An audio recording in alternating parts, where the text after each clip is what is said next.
उन्होंने अपने कपड़े पे रख लिखते थे भारत का फकीर।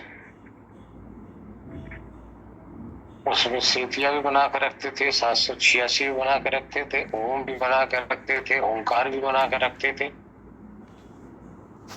सभी धर्म को सब कुछ स्वीकार करते थे। उनसे हमें सहायता ये मिली थी कि जितने भी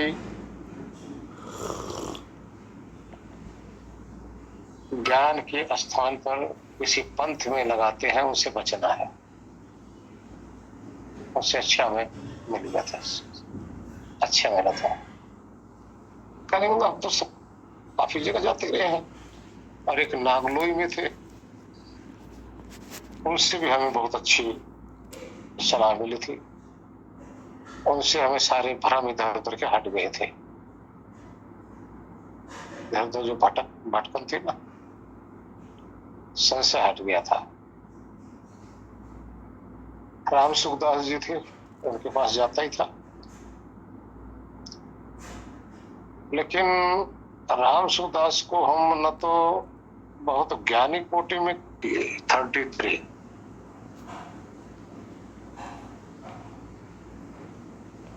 33 गुरु कहा कि जिसको देख लेते थे वहीं से वो गुरु ले लेते थे। तो हमने सूरज को भी गुरु माना, कुत्ते को भी गुरु माना। जहां से उनको थोड़ा सा जब देख लेते थे अनुभव में वहां ज्ञान आने लग जाता था तो गुरु मान लेते थे। तो हम भी तो इसे यही मानते हैं कि जहां से ज्ञान दिखाई दे वही गुरु। और ज्ञान क्या है? ईश्वर की व्यवस्था की झलक। ध्यान रखना, ज्ञान और कुछ नहीं है। ईश्वर का नियम, ईश्वर की शक्ति,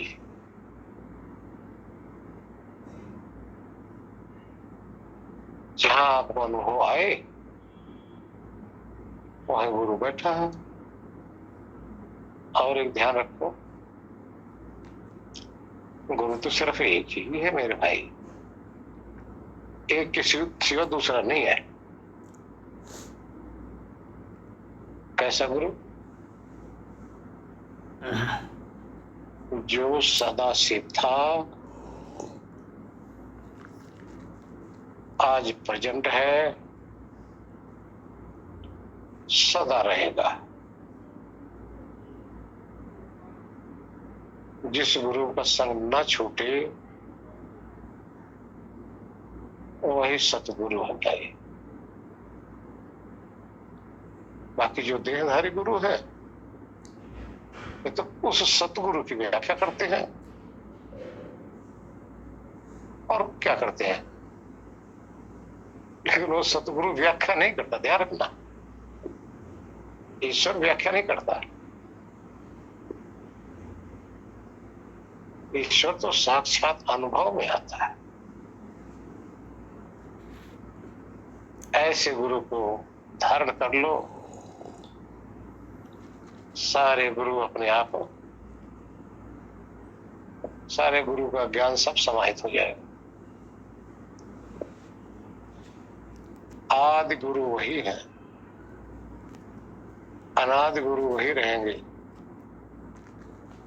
बाकी तो जो देह धारण करने के बाद में जो मिलते हैं ना,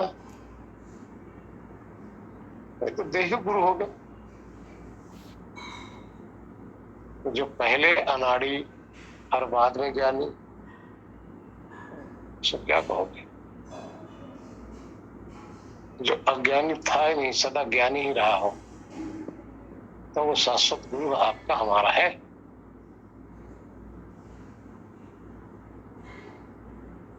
तो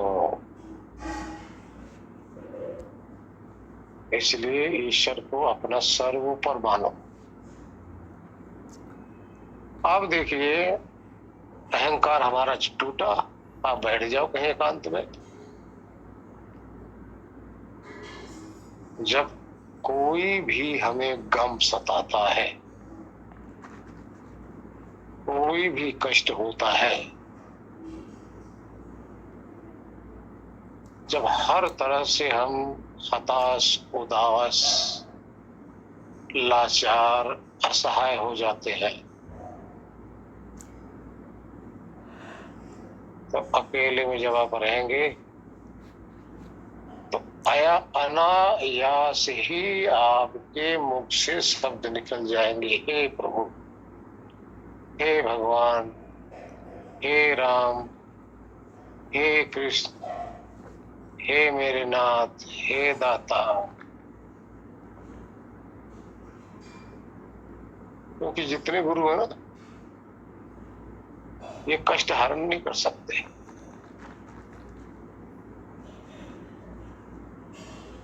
जितने भी गुरु हैं कुछ आपको मार्गदर्शक बनते हैं। तो जो ईश्वर का साक्षात्कार किया जाता है, ईश्वर के नजदीक बैठकर उसका लाभ उठाया जाता है,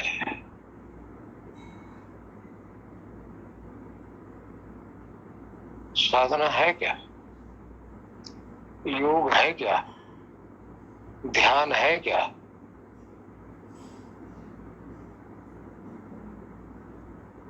ईश्वर के नजदीक बैठना।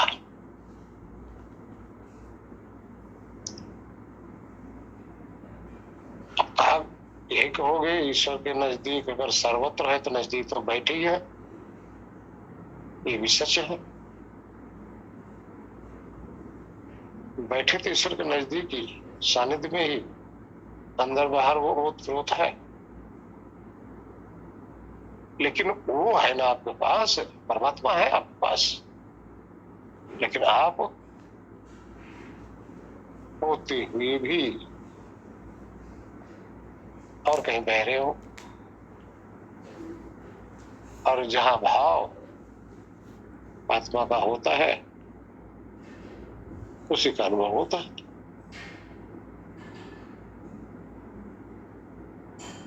तो ध्यान क्या है, समाधि क्या है? ईश्वर के भाव में खोना,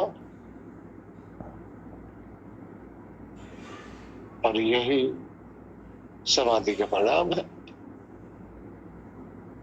हरिओम।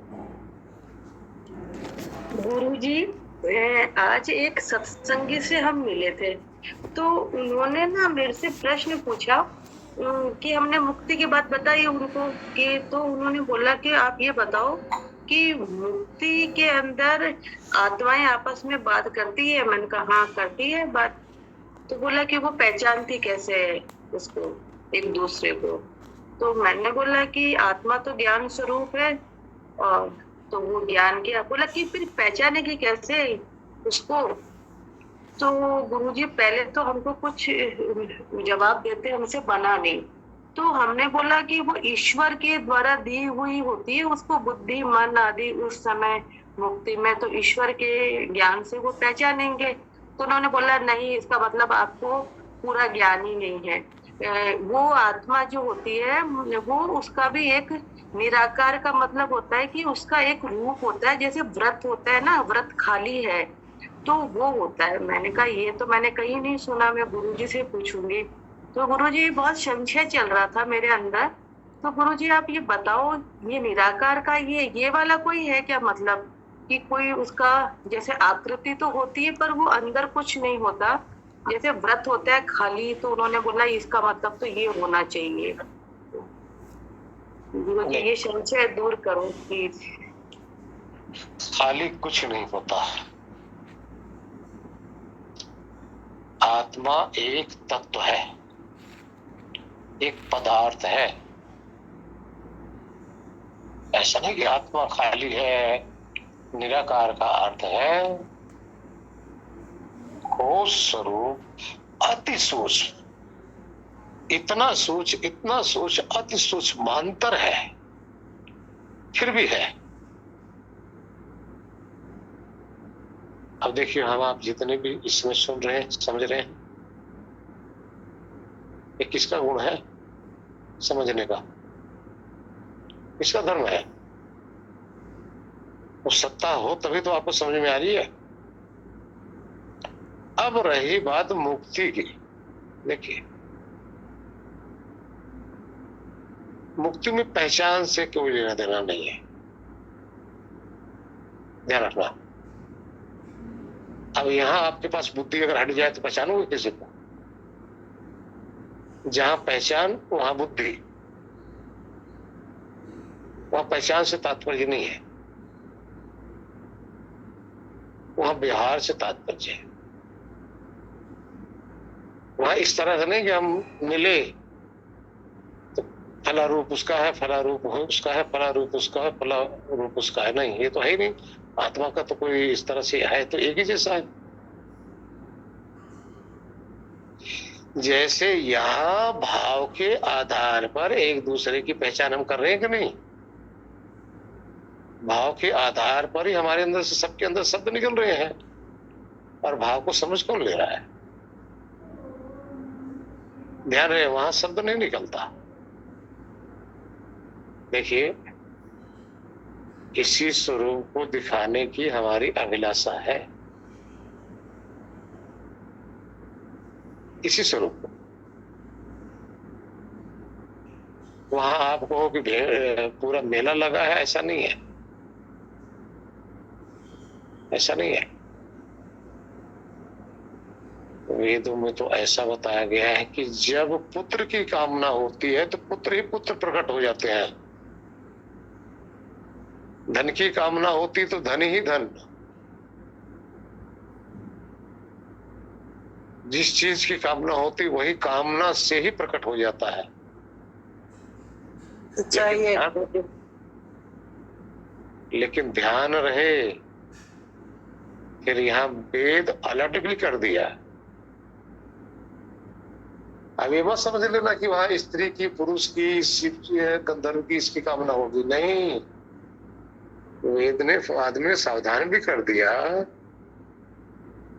कि किसी भी अनर्थ की कामना वहां होती ही नहीं। जो शारीरिक संबंध जहां से हो वो कामना शुद्ध आत्मा में नहीं होती, वो नहीं होती। अब आप अपने स्वरूप में चले जाइए, किसी चीज कामना रहती है वहां तो मस्ती रहती है, बस उसी में खोए रहो, बस। यही मोक्ष है, यही मुक्ति है, यही मुक्ति है, यही मोक्ष है। राजा हरिश्चंद्र ने, उनकी एक पुस्तक थी, उन्होंने तो ये भी कह दिया कि मोक्ष में अति सात्विक और शुद्ध मन भी रहता है। अति सात्विक, जिस मन के द्वारा आत्मा सब कुछ जानता रहता है, समझता रहता है, संसार की भी सब चीज, लेकिन भोग की जो इंद्रियां है वो नहीं रहती। जो भोग के लिए जो इंद्रियां शरीर में टिकती हैं वो नहीं रहती। वो क्या है? शब्द, रस, रूप, गंध, स्पर्श, ये भोग का इंद्रिया ग्रहण करती है। ये है ही नहीं, क्यों नहीं है? ये तो सूक्ष्म शरीर है। इस सूक्ष्म शरीर को भी त्याग कर तभी तो आत्मा जाता है, पूर्ण मुक्त होता है। ये नहीं है। इसको कहां से प्रमाणित किया जाए? समाधि में जाइए, जहां आत्मज्ञान होने लग जाता है, आत्मा अनुभूति होती है, वहां आप देख लो। अभी अभी परीक्षा कर लो, अभी साधना करोगे, ध्यान करोगे, वहां परीक्षा कर लो कि वहां रहती है कि नहीं रहती। जब यहां नहीं रहती तो वहां कैसे रहेगी? विचार करो ना। जब यही आत्मा मन बुद्धि इंद्रियों से जब परे जाती है तभी नहीं रहती कुछ, तभी किसी चीज की कामना नहीं रहती, वहां कैसे रहेगी फिर? कोई मनन नहीं, कोई चिंतन नहीं, अब मस्ती ही मस्ती है, कोई क्लेश नहीं। देखिए, कोई भी अनर्थ की कामना क्लेश का मूल है। परिवार, समाज, स्त्री, पुरुष, धन दौलत, यहाँ जाना वहां जाना, इतना तक इधर से एक ठिकाने से दूसरे ठिकाने पे जाना भी क्लेश का कारण है।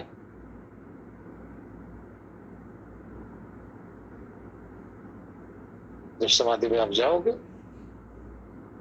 जहां आत्मा अकेला रह जाता है, यानी आप अपने केवल स्वरूप में रह जाएंगे, तो वहां तो कुछ है ही नहीं, लेकिन फिर भी सब कुछ है, सब कुछ है, सार था तो वही है। सार रह गया, थोथा उड़ गया। थोथा प्रकृति, सार चेतन। अब जब प्रकृति हट गई तो सार जब चेतन रह गया तो अनुभव क्या होगा?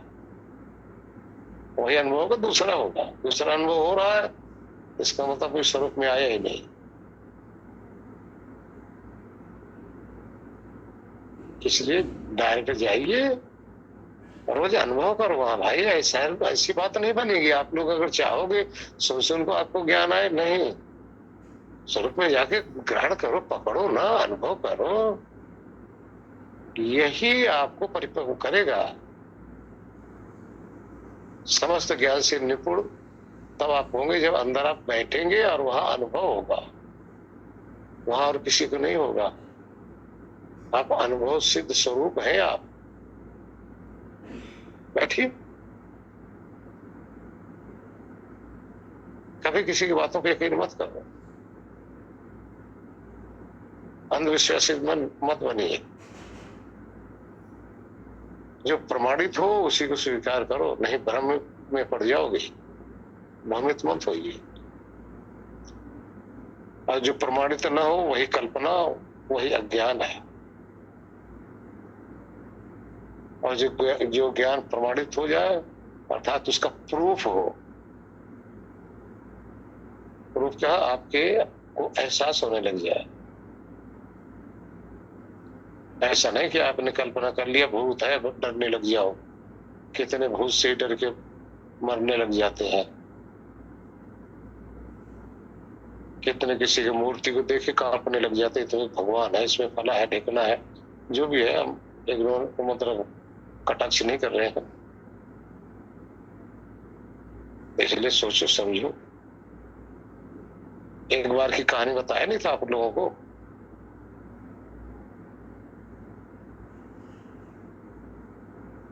एक पंडित जी घर में मूर्ति उपासक थे, बहुत पूजा पाठ चलता था उनके घर में।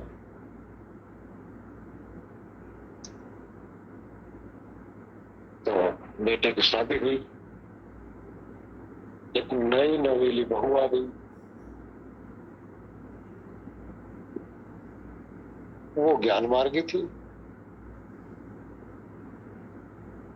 अंधविश्वासी नहीं थी। तो उसको ये हुआ कि भाई आई हो, अपने हाथ से चलो मंदिर में, वहां भगवान को भोग खिला के तब आओगी। दस के होगी, तैयार होगी। जो भी भोग का पदार्थ था बनाया गया, सासू लेके चली गई। अब बाहर क्या देखती है वो, मंदिर के गेट के आगे तलवार भाला क्या होता है उसको लिए दो जन खड़े।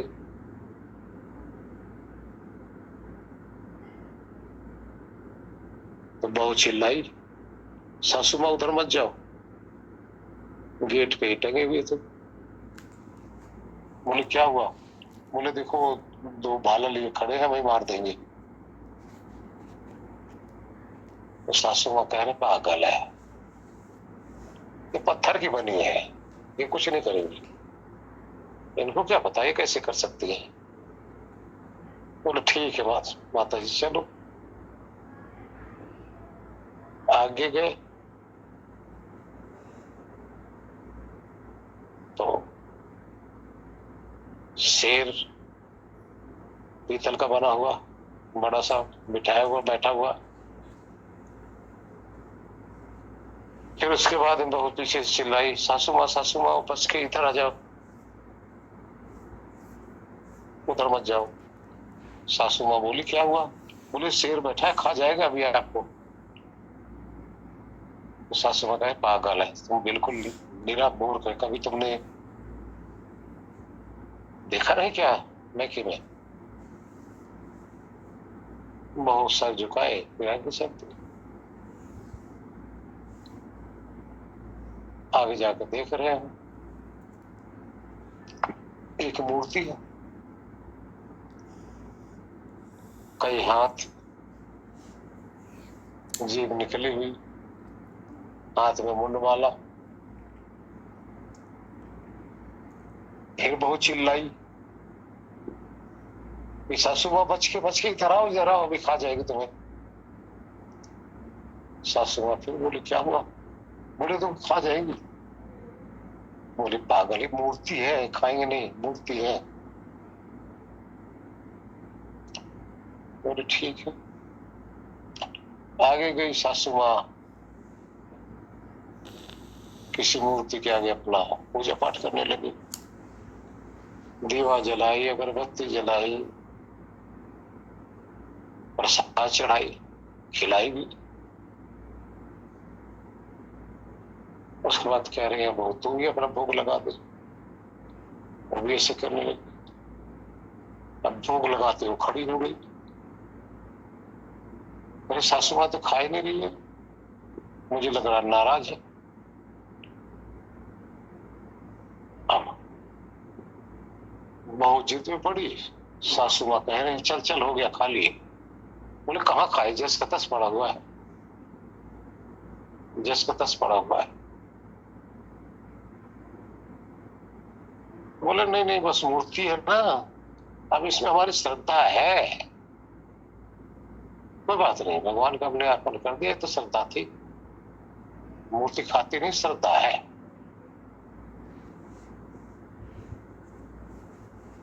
कहने के तात्पर्य फिर बहू आई, बोली माता जी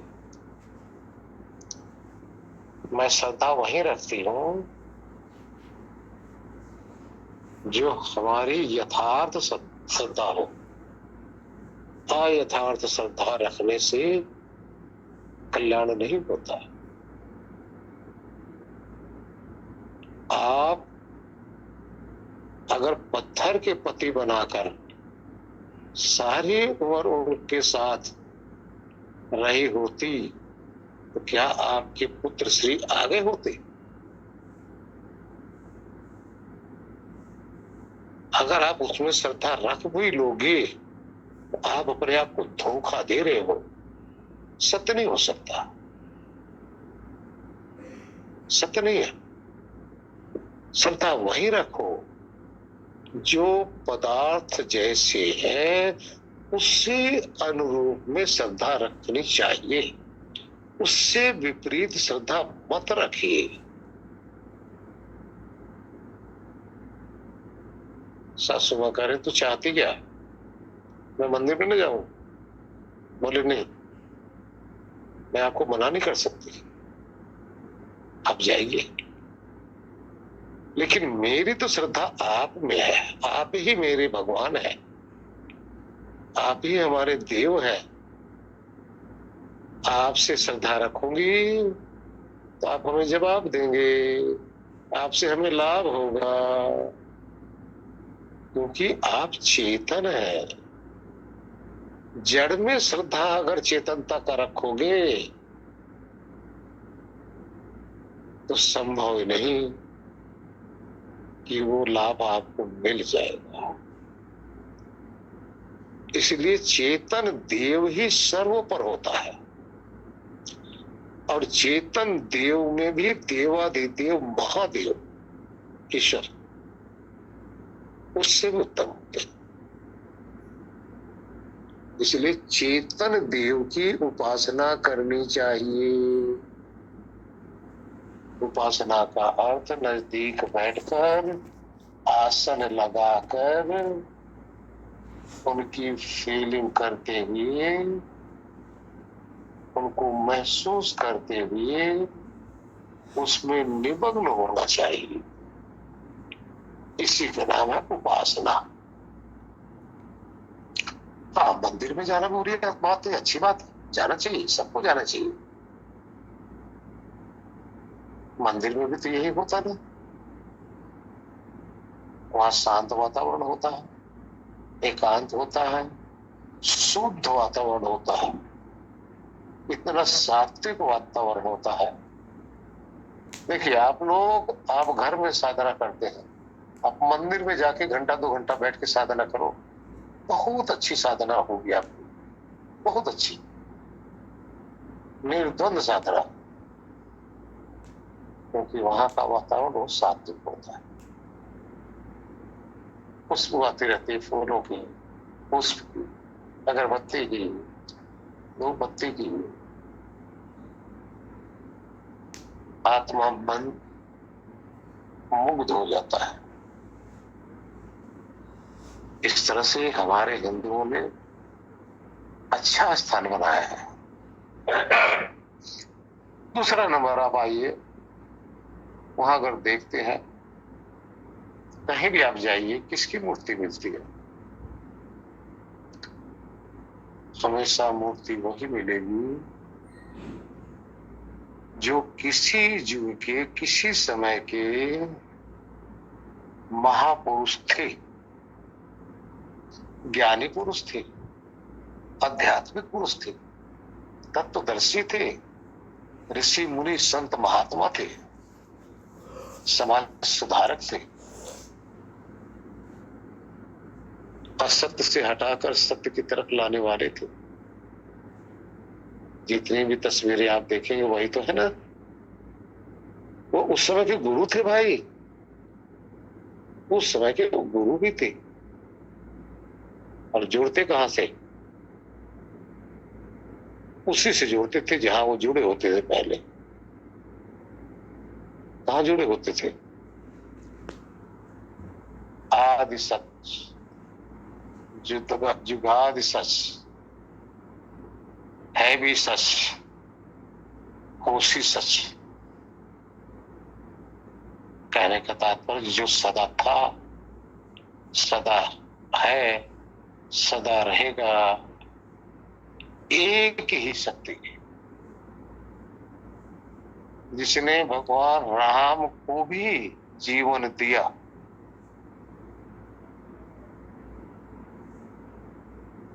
और जिसने भगवान राम का भी जीवन लिया। ध्यान रखो इस शब्द को, जिसने भगवान कृष्ण को भी जीवन दिया, जन्म दिया, जिसने उनका भी जीवन लिया।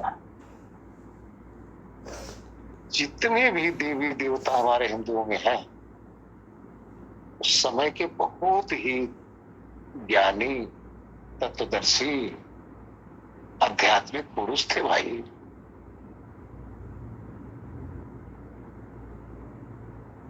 उन्होंने जो कुछ भी कहा है, उनके बताए हुए मार्ग पर हमें चलना होगा, अपने आचरण में लाना है। इस तरह से करते हुए उसी ईश्वर की लीला सबने बखान की है, सबने। लेकिन फर्क थोड़ा सा यही हो जाता है हम लोगों की समझ में, कि सबसे आसान यही होता है, भाई गुरु तो बता रहा है, गुरु की बात पे तवज्जो ना देना, गुरु जो कह रहा है कर लो, उसको करना नहीं, बस गुरु के ऊपर सवार हो जाओ, इससे कुछ नहीं होने वाला भाई। इसलिए सोचो, समझो, जो सत्य लगे वो मानो, जो असत्य हो उसको त्याग दो भाई। हमें सत्य की तरफ चलना भाई। और सभी सत्य का मूल ईश्वर है, और वो सत्य आप भी है। आप अगर सत्य ना हो तो इस सत्य की तरफ चलने का जिज्ञासा किसको हो?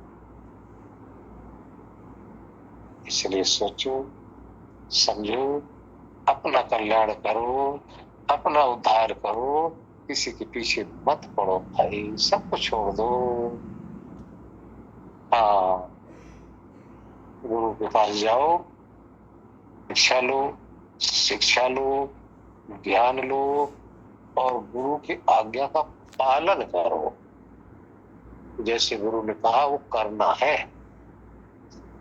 आज्ञा का पालन नहीं कर रहे हो, गुरु को पूज रहे हो, कुछ नहीं मिलने वाला भाई, कुछ नहीं, जीरो पे जीरो रहोगे, उल्टा और फंस गए। संसार से छूटे, संसार की शरीरों से छूटे और गुरु के शरीर में बंध गए। बंधन तो बंधन ही है। हरिओम नारायण।